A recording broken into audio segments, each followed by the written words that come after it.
ولا تموتن إلا وأنتم مسلمون يا أيها الناس اتقوا ربكم الذي خلقكم من نفس واحدة وخلق منها زوجها وبث منهما رجالا كثيرا ونساء واتقوا الله الذي تساءلون به والأرحام إن الله كان عليكم رقيبا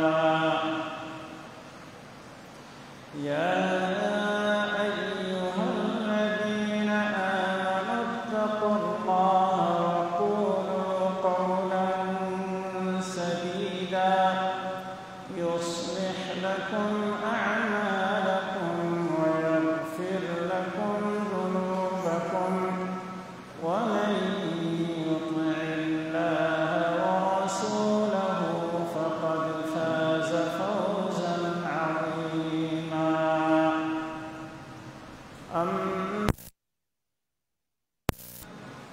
فإن خير الحديث كتاب الله وخير الهدي هدي محمد صلى الله عليه وسلم وشر الأمور محدثاتها وكل محدثة بدعة وكل بدعة ضلالة وكل ضلالة في النار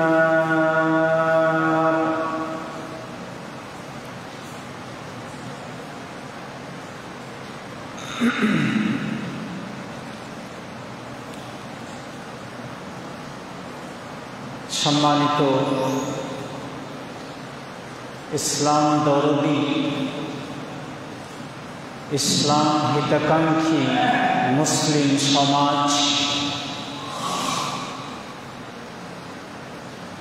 প্রিয় নবী জনাব মুহাম্মদুর রাসূলুল্লাহ সাল্লাল্লাহু তাআলা আলাইহি ওয়াসাল্লামের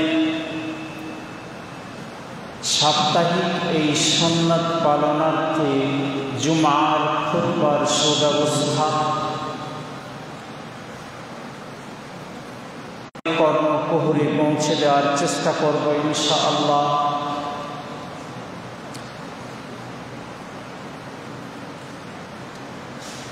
ইসলাম একটি সহজ ও সরল ধর্ম। এই ধর্মের ভেতরে কোনো কাঠিন্যতা, কোনো মুশকিল, প্রবলেম, কষ্ট বলতে কিছু নেই। আর যদি কোথাও মানুষ কোনো সময়ে কোনো প্রকার কষ্টের সম্মুখীন হয়, তাহলে তার বিকল্প ব্যবস্থা ইসলাম দিয়েছে, যে যেখানে কষ্ট সেখানেই সহজ। উদাহরণস্বরূপ বলি যে নামাজ, সেটা বিছানায় শুয়ে যদি ইঙ্গিত ইশারা বা কাঁধ ঘুরতে, রুকু সেজদা করতে অসুবিধা হয়, তাহলে চোখের ইঙ্গিতে নামাজ পড়বে। অনুরূপ নামাজ পড়তে হলে উযু করতে হবে। যদি কেউ পানির ব্যবহারে সক্ষম না হয়, তাহলে তার সুব্যবস্থা হচ্ছে যে তায়াম্মুম করবে। অনুরূপ মসজিদে এসে নামাজ পড়তে তার বিকল্প ব্যবস্থা হলো যে সে বাসায় নিজের বাড়িতেই নামাজ আদায় করবে। তাহলে আমরা এই উদাহরণগুলো থেকে বুঝতে পারি যে এক তো ইসলাম সহজ, তারপরেও যদি কোনো কাঠিন্যতার সম্মুখীন কেউ হয়, তাহলে তার যে হয়তো অনেক মানুষ উপস্থিত হতে অপারগ বা সক্ষম নয়, তাহলে তাদের জন্য আজকের আবহাওয়া অনুসারে ছাড়, যে তারা যতক্ষণে পারবে ততক্ষণে আসবে, অথবা না আসতে পারলে নিজের জায়গাতে। তাহলে আমাদের যতটুকু ক্ষমতা আছে অতটুকুর ভেতরে আমরা কাজ করব, যেহেতু ইসলামের পক্ষ থেকে আমাদেরকে ছাড় দেওয়া হয়েছে। দ্বিতীয় বিষয় যেটা হয়তো আপনাদের এই জুমার খুতবায় রাখার ইচ্ছা পোষণ, এই কাজগুলোর পরিণতি, পরিণাম, সওয়াব, নেকি, পুণ্য অঢেল, অনেক অনেক। তার বেশ কয়েকটা দৃষ্টান্ত কোরআন এবং হাদিসের আলোকে আপনাদের সামনে রাসূলুল্লাহ সাল্লাল্লাহু আলাইহি ওয়াসাল্লাম বলেছেন, লা তাহতারান্না মিনাল মা'রুফি শাইআ ওয়ালাউ আন তালকা আখাকা বিওয়াজহিন তালিক। তোমরা কোনো ছোট ভালো কাজ কখনো তুচ্ছ জ্ঞান করো না, ছোট মনে করো না, হাকির মনে করো না। কোনো ভালো কাজকে তুচ্ছ জ্ঞান করো না। তার একটা দিকে বের হলেন, রাস্তায় কোনো ভাইকে দেখতে পেলেন, সালাম করলেন, হাসি মুখে হাস্যোজ্জ্বল চেহারায় তার সাথে সাক্ষাৎ করে সালাম মুসাফা করে তার হাল হকিকত, খের খৈরিয়ত, ভালো মন্দ জিজ্ঞেস করে সেখান থেকে আপনি চলে গেলেন। তো রাসূলুল্লাহ সাল্লাল্লাহু আলাইহি সাক্ষাৎ করলেন, এটাও একটা দান, সাদাকা। দান শুধু এটা নয় যে আপনি গরিব, মিসকিন, ইতিম, ফকির, অভাবী, অসহায় ব্যক্তিকে টাকা পয়সা, ধন দৌলত কিছু দিয়ে সাহায্য করলেন, শুধু এটাই দান নয়। অতটুকু যদি আপনার ক্ষমতা না থাকে করার, আপনি যদি এইটুকু করেন যে কোনো মুসলিম ভাইয়ের সাথে হাসি মুখে দেখা করলেন, হাসি মুখে সাক্ষাৎ করলেন, হাসি দিয়ে মুচকি হেসে তার সঙ্গে কথা বললেন, এটাও সাদাকা, এটাও দান। তাবাসসুমুকা ফি ওয়াজহি আখিকা সাদাকা। তাহলে এটা একটা দৃষ্টান্ত যে ছোট কাজ যদি ভালো হয় তাহলে সেই কাজটাকে ছোট মনে করতে নেই, কারণ এর পরিণতি, এর পরিণাম, আজর, নেকি, প্রতিদান, সওয়াব, পুণ্য অনেক। তাহলে হাসি মুখে, টাকা লাগলো না, পয়সা লাগলো না, কোনো কষ্ট হলো না, হাসি মুখে সাক্ষাৎ। এরকম কোরআন ও হাদিসের মধ্যে অনেক দৃষ্টান্ত, অনেক কথা এসেছে, যার কিছু আপনাদের সামনে রাখার চেষ্টা করছি। 2 নম্বর, আমরা মুসলিম হিসেবে আমাদেরকে কালিমা তাওহীদ, লা ইলাহা ইল্লাল্লাহ, এটা পড়তেই হয়। তো এটা ইসলামে প্রবেশ করার জন্য পড়তে হয়, এটা সকলের জানা কথা। কিন্তু যারা ইসলামের ভেতরে আছেন তারা লা ইলাহা ইল্লাল্লাহ এটাকে আল্লাহর জিকির মনে করে পড়বেন, পড়তে থাকবেন। কোনো সময়সীমা বাঁধা নাই। সকালে, দুপুরে, রাস্তায় চলতে ফিরতে, উঠতে বসতে, বিছানায়, মসজিদে, বাহিরে, যে কোনো অবস্থায়, যে কোনো সময়ে এই শব্দটা আপনার মুখে উচ্চারিত হতে থাকবে, লা ইলাহা ইল্লাল্লাহ। তা আপনি কি পাবেন? লা ইলাহা ইল্লাল্লাহ শব্দটা খুব বড় নয়, উচ্চারণ করতে হাকিম এবং ইবনে হিব্বান দুটি হাদিস গ্রন্থ, ওখানে এসেছে যে মূসা আলাইহিস সালাতু ওয়াসসালাম উনি আল্লাহকে বললেন, জিজ্ঞেস করলেন বা আল্লাহকে অনুরোধ করলেন, বললেন যে আল্লিমনি শাইআন আযকুরুকা ওয়া আদউকা বিহি, আল্লাহ আমাকে একটা কিছু, আল্লাহ তুমি আমাকে শিখিয়ে দাও যে কথাটা আমি পড়ব, বলবো, তোমার জিকির করব এবং ওইটা দিয়ে দোয়াও করব, এমন একটা বাক্য কিছু শিখিয়ে দাও। তো আল্লাহ বললেন, ইয়া মূসা কুল লা ইলাহা ইল্লাল্লাহ, মূসা তুমি পড়ো, বলো লা ইলাহা ইল্লাল্লাহ। প্রসিদ্ধ কথা, নতুন কথা, আল্লাহ কিছু শিখিয়ে দিলেন না। তো মূসা আলাইহিস সালাম বললেন যে ইয়া রব কুল্লু ইবাদিকা ইয়াকুলুন, হে আল্লাহ, হে আমার রব, আপনি আমাকে এমন একটা বাক্য শিখিয়ে দিলেন যে বাক্যটা নতুন নয়। এই কথাটা তো আল্লাহ তোমার সব বান্দাই বলে, সবার কাছে এটা প্রসিদ্ধ, সবার জানা। আমি চাইছি যে নতুন কিছু আমাকে স্পেশালভাবে আল্লাহ তুমি আমাকে শিখিয়ে দাও, যেটা দিয়ে আমি তোমার জিকির করব। তখন আল্লাহ বললেন যে তুমি এটাকে ছোট মনে করো, তাহলে তুমি শোনো। আল্লাহ তাবারাক ওয়া তাআলা মূসা আলাইহিস সালাতু ওয়াস সালামকে বললেন যে লাউ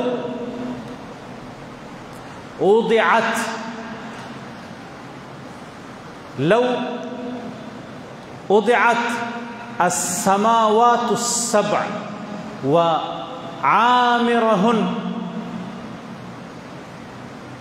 গায়রি ওয়াল আরাদিন আস-সাব'উ, যে তুমি এটাকে হালকা মনে করছো, ক্ষুদ্র মনে করছো, বলছো সবাই বলে। তাহলে শোনো, তারাজুর দুই পাল্লা, এক পাল্লাতে 7 আসমানকে রাখো এবং 7 আসমানের ভেতরে যত বসবাসকারী আছে, জিন, ফেরেশতা আর যত কিছু আছে, আমি বাদে, আল্লাহ বললেন আমি বাদে 7 আসমানকে এবং ওই 7 আসমানে যারা বসবাস করে তাদেরকে এবং 7 তবক জমিনকে এক পাল্লাই রাখো। 7 আসমান, 7 জমিন এবং যত বসবাসকারী আছে সবাইকে এক পাল্লাতে রাখো আমি বাদে, আর আরেক পাল্লাতে রাখো লা ইলাহা ইল্লাল্লাহ। দেখবে যে লা ইলাহা ইল্লাল্লাহর পাল্লা ভারী হয়ে গেছে, আর 7 আকাশ, 7 জমিন এবং যত বসবাসকারী আছে এই পাল্লা উপরে উঠে গেছে, হালকা হয়ে গেছে। তাহলে লা ইলাহা ইল্লাল্লাহ এটা কত ভারী, কত মূল্যবান, আল্লাহর কাছে এটা কত দামি। মূসা তুমি এটাকে হালকা মনে করছো? তাহলে ব্রাদারান, আল্লাহ তাআলা যে বাক্যটা মূসা আলাইহিস সালাতু ওয়াস সালামকে শিখিয়ে দিয়েছিলেন, যেটা এত মূল্যবান, আমরা চলতে ফিরতে, উঠতে বসতে আমরা নিজেকে নিজেই প্রশ্ন করি যে এই বাক্যটা কয়বার আমাদের মুখে উচ্চারিত হয়। যদি উচ্চারিত হয় আলহামদুলিল্লাহ, যদি না হয় তাহলে উচ্চারণ করা দরকার এবং এই বাক্য দিয়ে আল্লাহকে স্মরণ করা, আল্লাহর জিকির করা, এটা আমাদের একটা দায়িত্ব অথবা কর্তব্যের অন্তর্ভুক্ত। এটা আল্লাহর জন্য নয়, বিষয়টা আমাদের জন্য, যে আল্লাহ রাব্বুল আলামিনের সামনে এই ক্ষুদ্র একটা আমল, কাজটা ছোট্ট কাজ, এই কাজটা যদি আমরা করতে পারি তাহলে এর বিনিময় প্রতিদান আল্লাহ রাব্বুল আলামিনের কাছে অনেক অনেক বেশি। বিধায় লা ইলাহা ইল্লাল্লাহ এটা কোনো কঠিন শব্দ আমাদের জন্য নয় বা কারো জন্যই নয়। বিধায় লা ইলাহা ইল্লাল্লাহ চলতে ফিরতে উঠতে বসতে, নামাজের পূর্বে নামাজের পরে, বাজারে রাস্তায় ঘাটে বাসায় বিছানে যে কোনো জায়গাতে এই বাক্যটা পড়তে থাকবেন, এর বিনিময় অনেক পাবেন। অনুরূপ লা ইলাহা ইল্লাল্লাহ এটা তো একটা ছোট্ট বাক্য যেটা বললাম, এর সাথে যেটা পূর্ণতম জিকির এবং যে জিকিরটা সর্বোত্তম জিকির বলা হয়েছে সেটা যদি কেউ পড়তে পারেন তাহলে আরও ভালো। লা ইলাহা ইল্লাল্লাহু ওয়াহদাহু লা শারীকা লাহ, লা ইলাহা ইল্লাল্লাহু ওয়াহদাহু লা শারীকা লাহ, লাহুল মুলকু ওয়া লাহুল হামদ ওয়া হুয়া আলা কুল্লি শাইইন কাদির। আশা করি এটাও প্রায় ভাইয়ের জানা আছে, যদি না জানা থাকে তাহলে শিখে নেওয়ার চেষ্টা করবেন বা মুখস্থ করে নেওয়ার চেষ্টা করবেন। লা ইলাহা ইল্লাল্লাহ ওয়াহদাহু লা শারীকা লাহ, লাহুল মুলকু ওয়া লাহুল হামদু ওয়া হুয়া আলা কুল্লি শাইইন কাদির। এই বাক্যটা যদি আমরা প্রতিদিন 100 বার পড়তে পারি, কতবার? 100 বার। অন্যান্য বর্ণনায় এসেছে সকালে 100 বার, বিকেলে 100 বার, বা সকালে 100 বার, সন্ধ্যায় 100 বার। আপনি রাস্তায় হেঁটে যাচ্ছেন, পড়েন লা ইলাহা ইল্লাল্লাহু ওয়াহদাহু লা শারীকা লাহু, লাহুল মুলকু ওয়া লাহুল হামদু ওয়া হুয়া আলা কুল্লি শাইইন কাদির। বিছানায় গা গড়া দিয়েছেন, পড়তে থাকেন। মসজিদে এসেছেন, নামাজ শুরু হয় নাই, এর মাঝখানে পড়তে থাকেন। মোট কথা হলো যে এই জিকিরটা যদি আপনি করেন তাহলে লাভ কি হবে, কি এর প্রতিদান পাবেন? রাসূলুল্লাহ সাল্লাল্লাহু আলাইহি সাল্লাম বলছেন, কানাত কা আদলি আশরি রিকাব, 10টা গোলাম আজাদ করার সমান নেকি পাবেন। একটা বিনিময় 10টা গোলাম আজাদ করতে কত টাকা লাগে? অত টাকার মতো নেকি আপনার আমল নামায় লিপিবদ্ধ করা হয়। 2, কুতিবাত লাহু মিআতু হাসানা, 100 বার পড়লেন, 100টা নেকি আপনার আমল নামায় লেখা হল। মুহিয়াত আনহু মিআতু সাইয়্যিআহ, তৃতীয় বদলা হচ্ছে, তৃতীয় প্রতিদান হচ্ছে যে আপনার 100 গুনাহ মাফ করা হয়। আর কি? ওয়া কানাত লাহু হিরজাম মিনাশ শাইতান ইয়াওমাহু যালিক, আর আপনাকে বা ওই ব্যক্তিকে, যে ব্যক্তি এই কালিমাটা পাঠ করল, ওই দিনের মতো আল্লাহ রাব্বুল আলামিন তাকে শয়তান থেকে সংরক্ষিত করে নিল, শয়তান থেকে তাকে হেফাজত করে নিল, বাঁচিয়ে নিল। শয়তানের ভয়ে তো আমরা পালাবার ইচ্ছা করি, পালাবেন কি করে? তাহলে এই বাক্যটা যদি 100 বার আপনি পড়তে পারেন তাহলে আল্লাহ রাব্বুল আলামিন নেকি যা দেবেন, গুনাহ যা ক্ষমা করবেন, তার সাথে সাথে আপনাকে শয়তান থেকে আল্লাহ হেফাজত করবেন।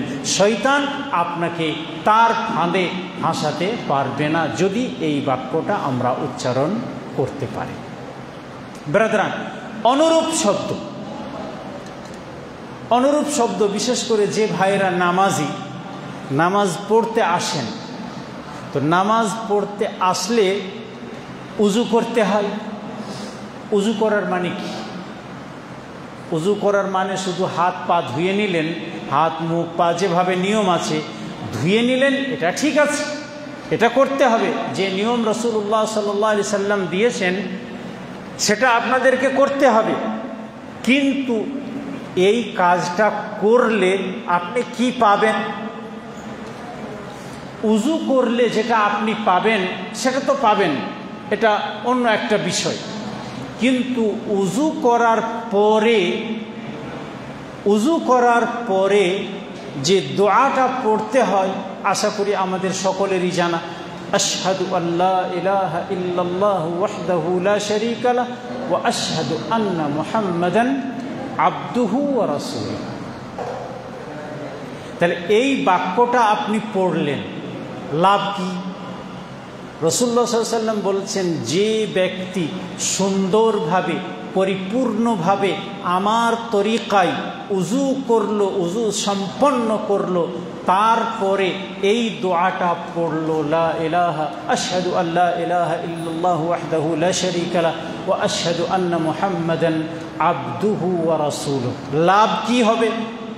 রাসূলুল্লাহ সাল্লাল্লাহু আলাইহি ওয়াসাল্লাম বলেন, ফুতিহাত লাহু আবওয়াবুল জান্নাতিস সামানিয়া মিন আইয়ি বাবিন শাআ দাখাল, আও কামা ক্বালা সাল্লাল্লাহু আলাইহি ওয়াসাল্লাম। বললেন যে ব্যক্তি পূর্ণতম উজু করার পর এই লা ইলাহা আশহাদু আল্লা ইলাহা ইল্লাল্লাহ এই জিকিরটা পড়লো বা এই দোয়াটা পড়লো, ওই ব্যক্তির জন্য জান্নাতের 8টা দরজা খুলে দেওয়া হয়। জান্নাতের 8টা দরজা। ছোট্ট একটা আমল করলে, হয়তো আমরা আমল করি কিন্তু এর বিনিময়টা কি, এর প্রতিদানটা কি হয়তো অনেকেরই অজানা, অথবা জানলেও হয়তো বিস্মরণ হয়ে আছে। আপনাদেরকে স্মরণ করিয়ে দিলাম যে এই আশা ভরসা নিয়ে উজু করে এই দোয়া পড়বেন, ইনশাআল্লাহুল আজিজ আপনার জন্য জান্নাতের সব কটা দরজা, 8টি দরজা খুলে দেওয়া হবে, যে দরজা দিয়ে আপনার ইচ্ছা আপনি জান্নাতে প্রবেশ করতে পারবেন। ব্রাদারান, তাহলে লা ইলাহা ইল্লাল্লাহ, লা ইলাহা ইল্লাল্লাহু ওয়াহদাহু লা শারীকা লাহু, লাহুল মুলকু ওয়া লাহুল হামদু ওয়া হুয়া আলা কুল্লি শাইইন কাদির, আশহাদু আল্লা ইলাহা ইল্লাল্লাহু ওয়াহদাহু লা শারীকা লাহু ওয়া আশহাদু আন্না মুহাম্মাদান আবদুহু ওয়া রাসূলুহু। কিছু শব্দের হেরফেরে এই তৌহিদের বাক্যটাই আপনাদের সামনে রাখলাম। এর মর্যাদা, এর ফজিলত, এর মান কতটুকু কোরআনের ভিতরে আছে ওলামায়ে কেরাম খুব ভালোভাবে জানেন, এবং অনেক আছে। জাস্ট একটু ইঙ্গিত করলাম এই বলে যে কান্না মিনাল মারুফি শাইআ, কোনো কাজকে ভালো হলে সেটাকে ছোট মনে করবেন না। কোনো কবির কথা, আরবি কবি বলেছেন যে ছোট জিনিসকে ছোট ভাবতে নেই, কারণ পর্বত তৈরি হয় কাঁকর দিয়ে। একটা পাহাড় হয় কখন? পাহাড়ের অংশ বিশেষ হচ্ছে কাঁকর, ছোট্ট একটা দানা। তাহলে আপনি ছোট্ট ছোট্ট কাজ করবেন, ভালো কাজ করবেন, ছোট্ট ছোট্ট, আপনার নেকির পাহাড় হবে। আর ছোট্ট ছোট্ট হয়তো ছোট্ট মনে করেই হয়তো কোনো গুনাহের কাজ করবেন, আর করতে করতে সেটা আপনার জন্য গুনার পাহাড়ও হতে পারে। বিধায় পাপ ছোট হোক, নেকি ছোট হোক, উভয়টাকেই আপনি ছোট না মনে করে এর গুরুত্ব দেবেন। ভালো হলে করবেন, মন্দ হলে সেটাকে বর্জন করার চেষ্টা করবেন। ব্রাদারান, এরকম কোরআন ও হাদিসের মধ্যে অনেক কথা এসেছে যে কাজগুলো ছোট্ট আমরা করতে পারি, কিন্তু ওর ফল অনেক বেশি।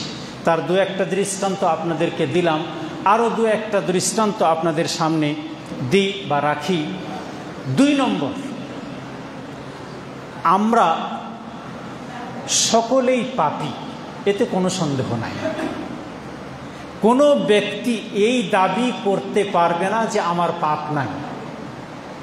সর্বক্ষণ সব সময় চলতে ফিরতে, উঠতে বসতে, কাজে কর্মে আমরা পাপ করে থাকি। তাহলে পাপ যে আমরা করি, প্রায়শ্চিত্ত কিভাবে হবে? আপনার পাপটা ঘুচবে কি করে? পাপের শাস্তি যেন না হয়, এর জন্য আমাদেরকে কি করতে হবে? এর সার সংক্ষেপ একটা শব্দে বলতে পারা যায়, তওবা ও ইস্তেগফার। তওবা ইস্তেগফার এটাও একটা স্বতন্ত্র বিষয়, কিন্তু আপনাকে আমাকে কি করতে হবে? তওবা মানে আল্লাহর দিকে ফিরে আসতে হবে, ইস্তেগফার ক্ষমা প্রার্থনা করতে হবে। তাহলে আল্লাহ রব্বুল আলামিনের দিকে তওবা করে ফিরে আসবেন, আর যে ভুল, যে অন্যায়, যে পাপটা করছিলেন সেটা বর্জন করবেন। তো আপনি আল্লাহকে বলবেন, আল্লাহ তোমার কাছে আমি ক্ষমা করবেন। ওয়া ইন্নাহু গফফারুল লিমান তাব, যে ব্যক্তি তওবা করবে আল্লাহ তাকে ক্ষমা করবেন নিশ্চিত। লা তাকনাতু মির রাহমাতিল্লাহ ইন্নাল্লাহা ইয়াগফিরুয যুনুবা জামিআ। আল্লাহর রহমত থেকে নার্ভাস, নিরাশ, আশাহীন হইও না। তিনি সমস্ত গুনাহ এবং পাপকে ক্ষমা করবেন। তাহলে আপনি নিরাশ হবেন কেন? চেষ্টা করেন যে আল্লাহ রব্বুল আলামিনের কাছে তওবা করে ক্ষমা প্রার্থী হন, কাজটাকে ছাড়েন, চেষ্টা করেন, ইনশাআল্লাহ আল্লাহ রব্বুল আলামিন আপনাকে ক্ষমা করবেন। এরকম অনেক ঘটনা ইতিহাসের পাতায় উল্লেখ আছে। একটা ঘটনার দিকে জাস্ট ইঙ্গিত করছি আপনাকে, যে এক মহিলা, জুহাইনা বংশের এক মহিলা রাসূলুল্লাহ সাল্লাল্লাহু আলাইহি সাল্লামের কাছে আসলেন। ইমরাআতান মিন জুহাইনা আতাতিন নবী সাল্লাল্লাহু আলাইহি সাল্লাম। জুহাইনা বংশের এক মহিলা রাসূলুল্লাহ সাল্লাল্লাহু আলাইহি সাল্লামের কাছে আসলেন। কোন অবস্থায়? গুনাহ, এটা স্মরণ করিয়ে দিচ্ছি আপনাকে। ওয়াহিয়া হুবলা মিনাজ জিনা, ওই অবস্থায় যে মহিলা পেটে গর্ভে সন্তান নিয়ে জিনা করে পেটে সন্তান চলে আসছে, ওই অবস্থায় আল্লাহর নবী সাল্লাল্লাহু আলাইহি সাল্লামের কাছে এসেছেন এবং এসে বলছেন যে, ইয়া রাসূলুল্লাহ আসাবতু হাদ্দান ফাআকিমহু আলাই, আমি ভুল করে নিয়েছি, আল্লাহর সীমা লঙ্ঘন করেছি, অন্যায় আমি করেছি। পৃথিবীতে যে শাস্তি হয় সেই শাস্তিটা আমাকে দেন। পাথর মারতে হয়, কোড়া মারতে হয়, ব্যত্রাঘাত করতে হয়, যেটা ইসলামের বিধান, সেই বিধান আমার উপরে জারি করেন। আমি এসেছি অনুতপ্ত। রাসূলুল্লাহ সাল্লাল্লাহু আলাইহি সাল্লাম তার ওলিকে ডাকলেন, তার গার্জেন বা অভিভাবককে ডাকলেন। ডাকার পরে বললেন যে এই মেয়েটাকে নিয়ে যাও, যখন প্রসব হয়ে যাবে, এখন যেহেতু গর্ভে সন্তান আছে, প্রসব হয়ে যাবে, তারপরে ওকে নিয়ে এসো আমার কাছে। প্রসব হওয়ার পরে রাসূলুল্লাহ সাল্লাল্লাহু আলাইহি সাল্লামের কাছে ওই মেয়েকে নিয়ে আসা হলো। ফাউমিরা বিহা ফারুজিমাত, ওই মেয়েকে, ওই মহিলাকে বা ওই মহিলার ব্যাপারে রাসূলুল্লাহ সাল্লাল্লাহু আলাইহি সাল্লাম আদেশ করলেন, হুকুম দিলেন যে একে কি বলে, পাথর মেরে, প্রস্ত্রাঘাত করে একে ধ্বংস করে দাও, মেরে দাও। এবারে সাহাবায়ে কেরাম তাকে পাথর মারলেন এবং পাথর মেরে দিয়ে ওই মহিলা মারা গেল, শেষ নিঃশ্বাস ত্যাগ করল। তারপরে রাসূলুল্লাহ সাল্লাল্লাহু আলাইহি ওয়াসাল্লাম ওই ব্যভিচারিণী মহিলা, তার জানাজার নামাজ স্বয়ং পড়ালেন নিজে। একজন পাপিষ্ঠা মহিলা যে এত বড় একটা ভুল করেছে, তার জানাজার নামাজ পড়াচ্ছেন কে? রাসূলুল্লাহ সাল্লাল্লাহু আলাইহি সাল্লাম। ওমর রাদিয়াল্লাহু তাআলা আনহু ধৈর্য ধরতে পারলেন না, জিজ্ঞাসা করেই বসলেন, ইয়া রাসূলুল্লাহ তুসাল্লি আলাইহা ওয়া ক্বাদ জানাত, আপনি ওই মেয়েটার জানাজার নামাজ পড়াবেন অথচ ওই মহিলাটা ব্যভিচারিণী, জিনা করেছে, ব্যভিচার করেছে, অন্যায় করেছে, আর ওর জানাজার নামাজ আপনি পড়াবেন? রাসূলুল্লাহ সাল্লাল্লাহু আলাইহি ওয়াসাল্লাম বললেন,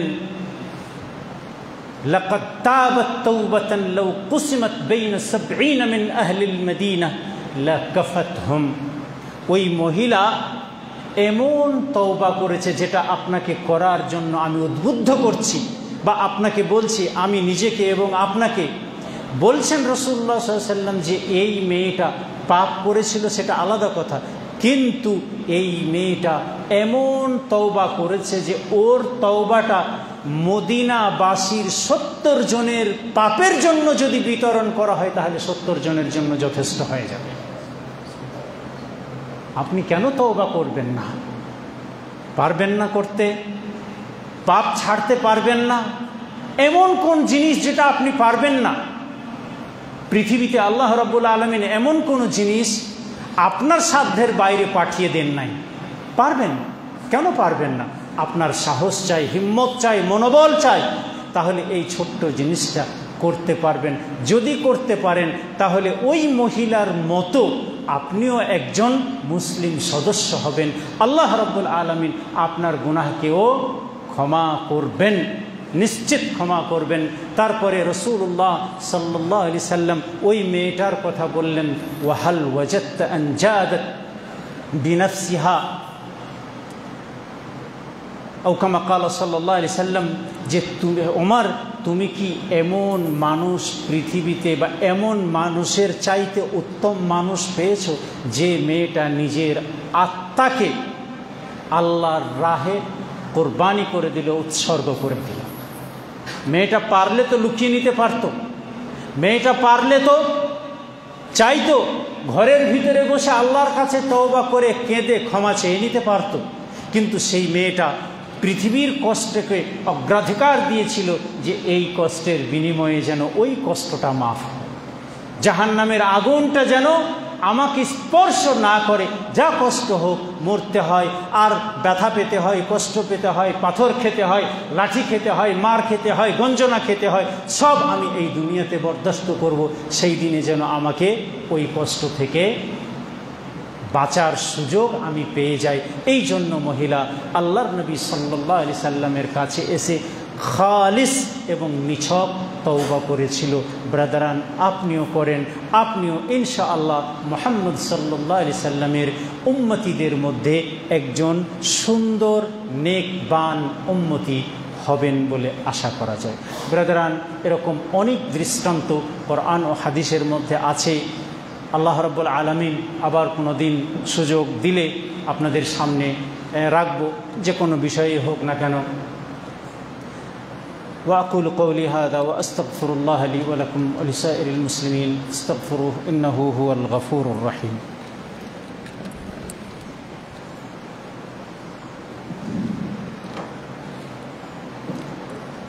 الحمد لله نحمده ونستعينه ونستغفره ونؤمن به ونتوكل عليه ونعوذ بالله من شرور أنفسنا ومن سيئات أعمالنا، من يهده الله فلا مضل له ومن يضلل فلا هادي له، وأشهد أن لا إله إلا الله وحده لا شريك له، وأشهد أن محمدا عبده ورسوله. ব্রাদারান, অনেক ছোট ক্ষুদ্র কাজ আছে যে কাজের বিনিময় অনেক। কয়েকটা দৃষ্টান্ত আপনাদের সামনে দিলাম। আরও একটা দৃষ্টান্ত মসজিদ।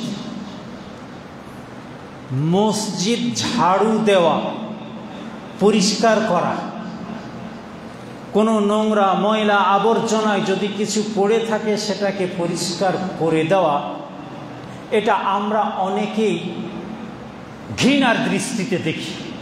আমি মৌলানা, আমি এটা কি করে পরিষ্কার করি? আমি তো এখানকার বড় পদের একজন মানুষ, আমি ধনী মানুষ, এটা কাজ কে করবে?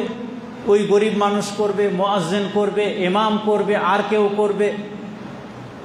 দেখুন, যাকে আপনি দায়িত্ব দিয়েছেন সে করবে, সে তার দায়িত্ব পালন করবে, কিন্তু আপনি এই কাজটা করবেন এর বিনিময়ের উদ্দেশ্যে।